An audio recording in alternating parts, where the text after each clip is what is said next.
You got to tell them who God is. And you got to get them up there as quickly as possible.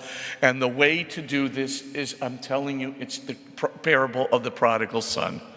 But we have to tell it in a way that people can know the significance of what Jesus was saying. What is the significance of what Jesus was saying?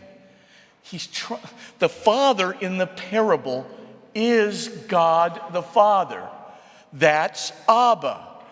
That's the unconditionally loving God. So just keep your eye on the Father in the parable, and you will learn who God is. Once upon a time, a man had 2 sons. And the younger of the 2 sons says to the father, give me all that is due to me, right? Give me my share of the property.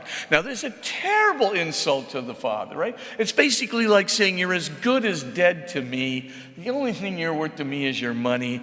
I'll take the money now. I'll take it before it's my time, because it's the older brother is the one who is supposed to receive the first inheritance at the death of the father. But instead, the boy says, I'm going to take mine now as the younger brother.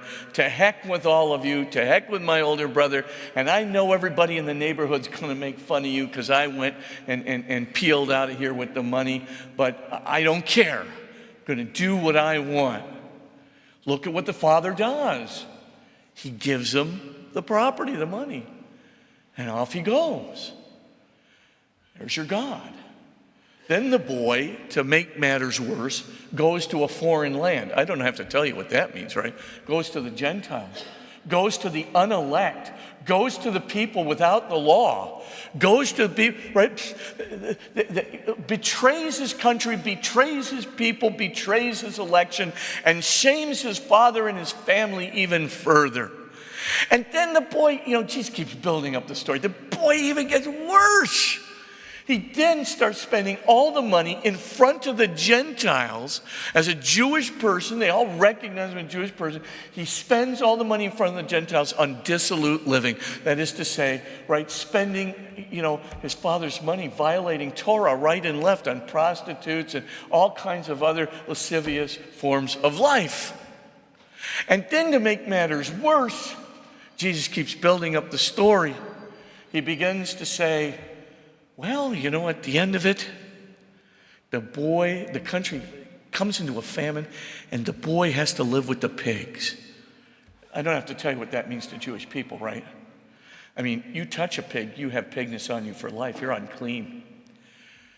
You live with the pigs, and the only thing anybody can think of about you is, ugh. You're so ritually unclean. And Jesus builds it up even further. He says he longs to put pig food inside of him. It's unthinkable.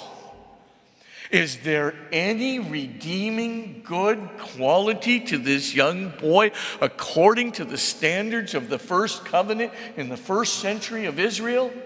Answer, no. He's as bad as they come. The father's got rights.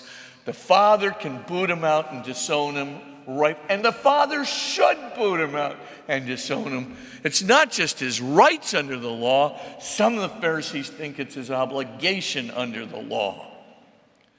Then the boy has an imperfect contrition. He's sitting there in the pigsty and he goes, boy, how many of my father's servants have more than enough to eat? I know what I'm going to do. I'm going to craft this neat speech that basically says, Dad, I'm willing to eat dirt. I'm willing to grovel. I'm willing to go in the back door. Forgive me. I've offended you. I've offended the family. I no longer deserve to be called your son. Just treat me like one of the servants. So he figures he's got some leverage to go in. But watch what your God does. To make a long story short, the boy is coming, and the father is so overjoyed, He's so filled with love for this boy who's done everything wrong and everything to harm him. He harbors no grudge. The fact that he's coming home, the father rushes out to meet him and throws his arms around the boy and kisses him. And of course, not just that affection. Then the father goes the second round, right?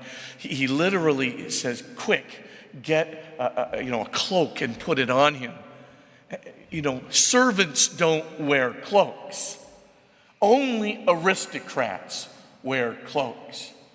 The boy is trying to get the speech out. Just treat me like one of your servants. But the father is saying, treat my boy like royalty. And then he gives him the family ring. That ring is exceedingly significant. Jewish men in the first century didn't wear rings for cosmetic purposes.